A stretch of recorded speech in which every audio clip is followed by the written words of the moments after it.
E aí, pessoas, sejam bem-vindas de volta à nossa aula de gestão de pessoas, agora pelas nossas videoaulas, né? Já estava com saudade de vocês. E hoje a gente vai falar sobre um assunto que é bem interessante, que eu acho que aqui no Ceará e no Nordeste ele deveria ser mais bem trabalhado nas organizações, tá certo? Mas algumas empresas já estão trabalhando em cima disso. A gente vai falar dessa vez sobre programas de incentivo. Uma coisa que eu pergunto a vocês, pessoal: um bom salário é tudo? Um bom salário é tudo? Respondo aí para vocês. Certamente, um bom trabalho é tudo. Mas, antes da gente responder essa pergunta, eu queria que a gente fizesse uma reflexão sobre isso aqui. Vocês se lembram da teoria dos dois fatores de Heisenberg? Vocês se lembram que a gente já estudou isso? Só recapitulando um pouco. A teoria dos dois fatores, pessoal, ela foi desenvolvida pelo americano chamado Frederico Heisenberg. E ele publicou essa teoria no seu livro chamado A Motivação para Trabalhar, em inglês The Motivation to Work. Essa teoria, pessoal, ela teve por base umas entrevistas que foram realizadas com diversos profissionais, né, da área industrial de uma cidade nos Estados Unidos. Se eu não me engano, foi Pittsburgh. Acho que foi Pittsburgh, né? O objetivo dessa pesquisa era identificar quais eram os fatores que causavam satisfação e o que causavam insatisfação dos empregados no ambiente de trabalho, né? Então, foi o que ele fez. Ele questionou aos entrevistados, aos trabalhadores, sobre o que é agradável e o que é que desagradava nas empresas em que ele trabalhava, certo? Então, ele identificou que existiam dois fatores que eram chamados os fatores motivacionais, que é aqueles que motivam, e os fatores higiênicos, que eram aqueles que a existência deles por si só, eles não eram capazes de gerar motivação, mas a inexistência deles gerava insatisfação, ok? E, pessoal, o salário, a gente hoje trabalha dentro da administração, e o Heisenberg já identificou isso, que o salário, ele não é algo motivacional, ele é algo higiênico. O que isso quer dizer? O salário é aquilo que por si só, ele por si só e somente ele não é capaz de motivar. Mas se ele não existir, ou se ele não for adequado, se você não considerá-lo adequado, ele é suficiente para lhe desmotivar, tá certo? Então, eu quero começar a aula com como você faça essa reflexão.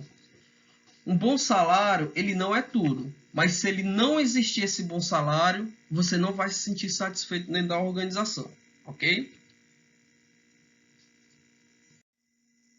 Bem, e dentro da organização, pessoal, existem duas formas existem duas ações que a organização ela pode lançar, né?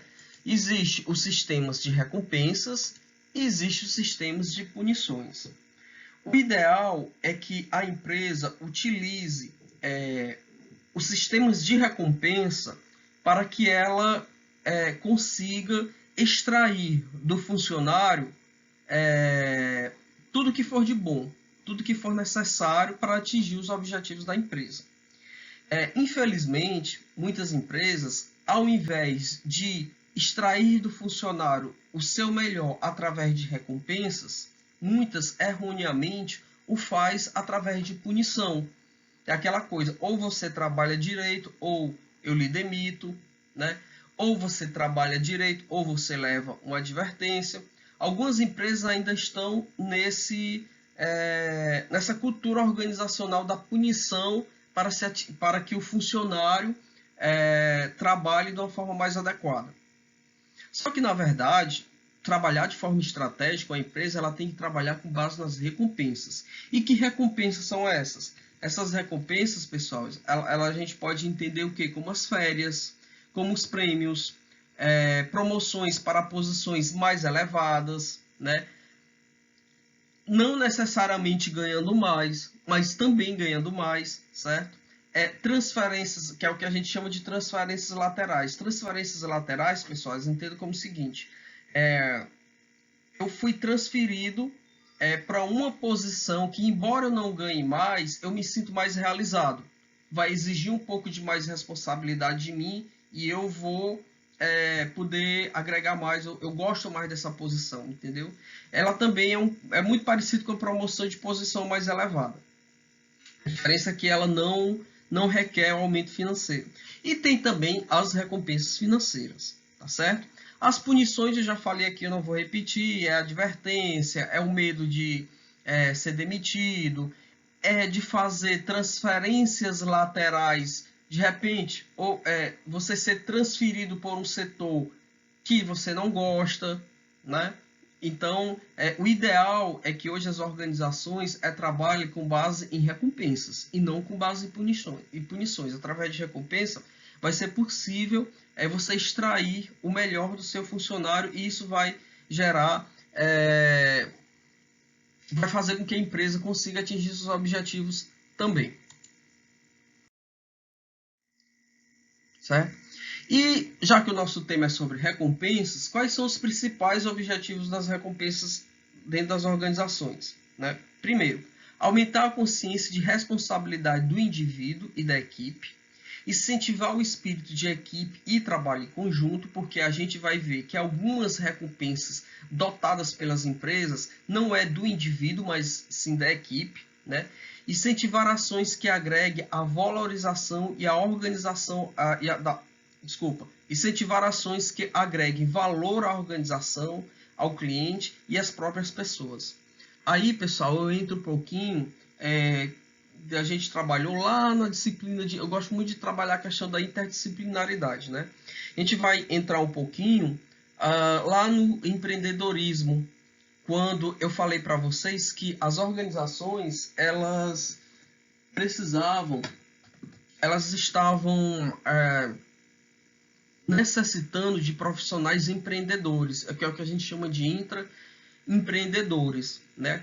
Então, hoje, profissionais intraempreendedores, ou seja, aqueles que agregam valor à organização, aqueles que que geram satisfação para o cliente, que gera ganho, que aumenta o valor da empresa, esses profissionais tendem a ser recompensados. É para serem recompensados por isso, tá certo? Por quê? Porque ele é como se ele percebesse que as ações dele estão trazendo, além de estar agregando valor para a empresa, está agregando valor para ele também. Tipos de recompensas financeiras. Primeira, uma das recompensas financeiras que a gente pode ver é aquelas relacionadas aos alcances dos objetivos organizacionais. Então, a empresa, olha aí quando a gente estuda lá no planejamento estratégico, a empresa, ao longo de 5 anos, ao longo de um certo período de tempo, ela tem alguns objetivos que devem ser alcançados. Uma vez alcançando esses objetivos, os funcionários que contribuíram para isso, eles têm que ser beneficiados, não somente o dono da empresa, não somente a organização. Um bom exemplo disso, pessoal, é o PLR, que é a participação de lucros ou resultados. Algumas empresas, ao final do ano, elas pagam aos seus funcionários um determinado valor em dinheiro decorrente dos lucros que ela obteve, né? Então, eu sei que em banco isso é muito comum, né? Plano de saúde também é muito comum. A indústria automotiva também é muito comum, certo? Agora aqui também a gente tem que fazer uma reflexão, certo? Muitas dessas recompensas financeiras, aí a gente tem que dar a César o que é de César. É fruto da conquista dos trabalhadores, né? Aí através das ações dos sindicatos, das categorias, né? Até tem aqui, ó, pagamentos, eu botei até um exemplo aqui, comerciários de 20 empresas começam a receber o PLR, que é a participação de lucros e resultados. Pagamentos são referentes a acordos fechados pelos comerciários nos últimos 20 anos. Então tem uma entidade de classe aí. Nem sempre essa PLR é vista como de forma de recompensa lá do dono da empresa ou dos empresários, mas sim é fruto de uma conquista. Mas não deixa de ser uma recompensa financeira, ok? Outro tipo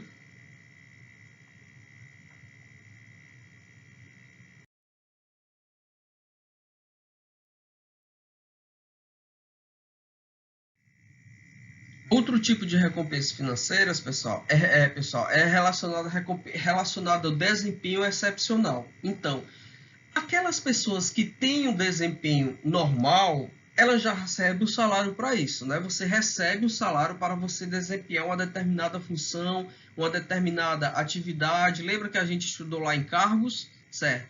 Só que, no entanto, o funcionário ele está indo além do que o cargo dele precisa. Então, é natural que ele possa receber um pouco mais em relação a isso, certo? Recompensa relacionada aos resultados dos setores. Lembra que lá no planejamento estratégico, esse planejamento estratégico se transforma, ele é dividido em planejamentos táticos, ou seja, cada setores vão contribuir, vão ter seus próprios objetivos com finalidade de atingir aquele objetivo geral. Então, pessoal, a partir do momento que o setor consegue atingir aqueles objetivos, também é natural que ele receba, que os funcionários daquele setor recebam por isso. Tem um caso muito interessante que é o da IBM. Eles têm uma estratégia fantástica, pessoal. Como é que a IBM faz? Ela diz o seguinte: olha, o seu setor tem objetivos e você pessoalmente tem objetivos. Só que 20% da remuneração variável, da remuneração que você vai ganhar por atingir seus objetivos, está atrelado ao atingimento dos objetivos dos seus pares, dos seus superiores e dos seus inferiores, seus subordinados, né? Isso é muito interessante essa estratégia, porque é o seguinte: muitas vezes, quando algum dos problemas relacionados a recompensas decorrentes de desempenho excepcional do indivíduo, aquele indivíduo ele não quer muitas vezes compartilhar, né, as boas práticas dele para os demais dos setores, ele quer só ganhar para si. Mas essa tática da IBM, ela diz o seguinte: olha, você vai ganhar uma recompensa desde que você e os seus colegas de setores também atinjam. Então ele trabalha no sentido de que eu vou tentar ter um desempenho excepcional, mas eu vou ajudar os meus colegas também, porque se eles não tiveram, eu não vou ter, certo? E uma outra coisa relacionada à recompensa, relacionada ao aumento recompensas relacionadas ao aumento da competência. E quando eu estou falando de competência, estou falando de conhecimento, estou falando de aumento de conhecimento, aumento de habilidades, aumento de atitude. Isso no serviço público tem, né? Algumas empresas têm um plano de cargos e carreiras. Por exemplo, você trabalha um ano numa empresa. Se ao longo desse um ano você comprovar para a empresa que você fez um curso de capacitação, que você fez um curso de especialização, que você se graduou na área de atuação, essas empresas elas tendem a aumentar o seu salário. Aumentar o seu salário base, ela dá um bônus, certo? Então, é nesse sentido que é possível existir esse tipo de recompensação, de recompensas financeiras, né? Bem, então, pessoal, um dos novos métodos de remuneração, para além do salário fixo, né? Aí a gente chega na remuneração variável, a polêmica remuneração variável. Vocês gostam do quê? Vocês preferem remuneração fixa ou variável? É polêmico, né? A maioria das pessoas vão dizer que prefere a remuneração fixa, mas algumas pessoas vão dizer que recebem remuneração variável. E quem recebe remuneração variável não gosta de receber remuneração fixa. Eu trabalhei numa corretora de seguros, onde eu trabalhava com remuneração fixa, né? Então eu tinha um certo planejamento, só que haviam corretores, eles não recebiam fixo, eles só recebiam variável. E geralmente eles sempre recebiam mais do que eu. Só que às vezes eles não recebiam. Só que esse não receber às vezes era um estímulo para eles trabalharem mais e tal. Então, assim, eu não vou dizer para vocês qual é o melhor, se é o fixo ou se é o variável. Se eu fosse dizer, talvez eu dissesse que o ideal seria uma mescla dos dois. Mas fica essa reflexão também, né? Mas vamos falar um pouquinho mais dessa remuneração variável. O que é essa remuneração variável? O colaborador ele ganha mais se a organização ganhar. E ganha menos se a organização ganhar menos. E nada ganha mais se a organização ganhar apenas o seu salário fixo. Ok?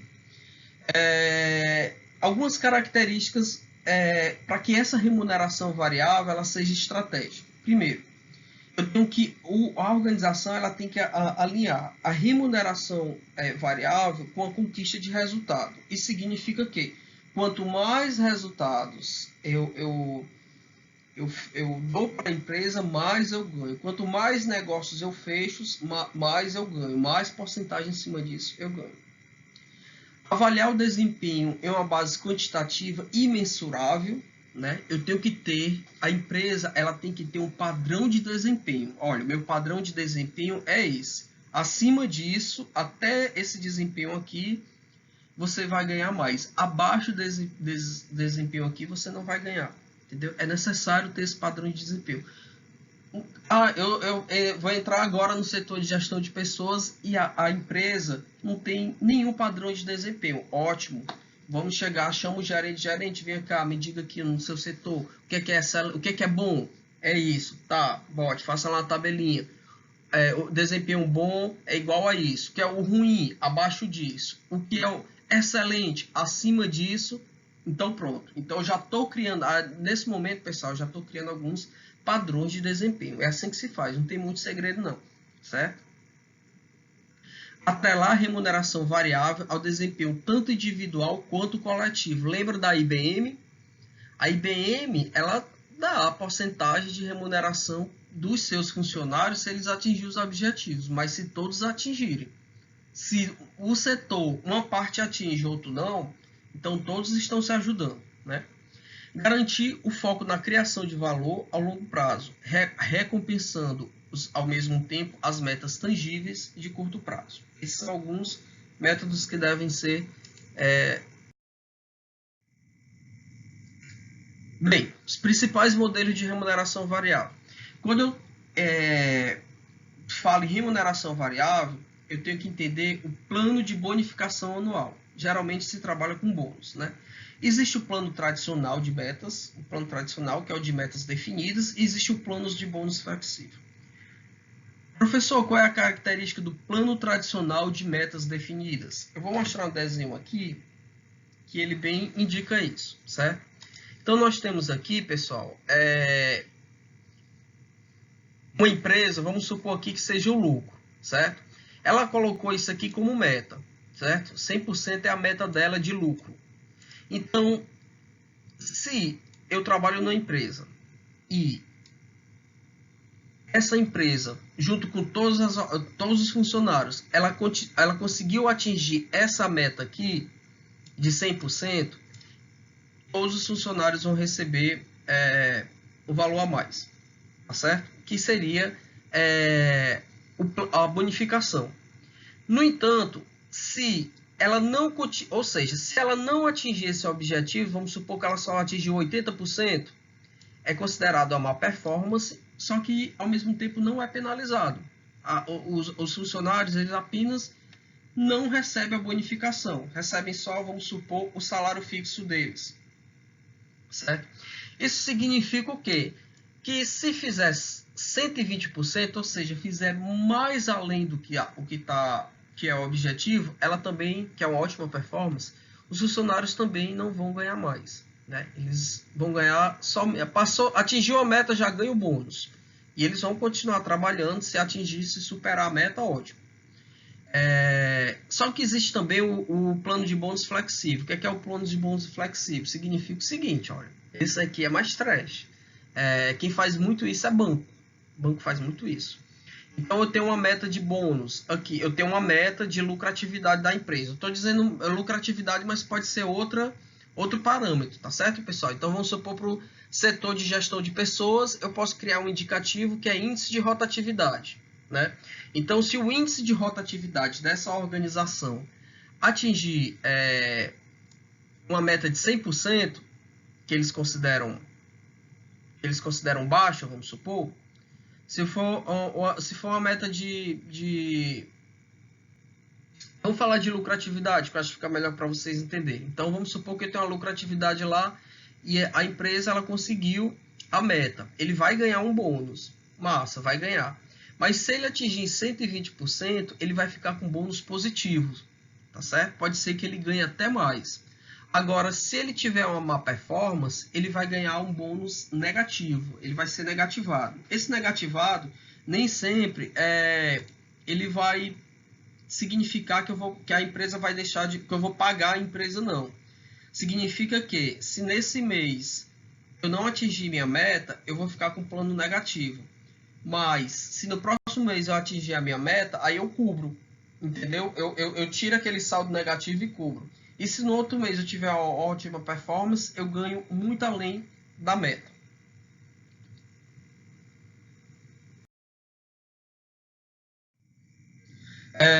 Aqui, pessoal, é muito importante. Essa talvez seja a parte melhor, mais importante da aula, que é algumas características necessárias dos planos de incentivos relacionados principalmente a recompensas de remunerações variáveis. Primeiro, é você assegurar que todos os esforços e recompensas estejam diretamente relacionados. Ou seja, o funcionário, a empresa ela tem que deixar bem clara para o funcionário que aquela recompensa que ele recebeu, ela é decorrente de um determinado esforço, certo?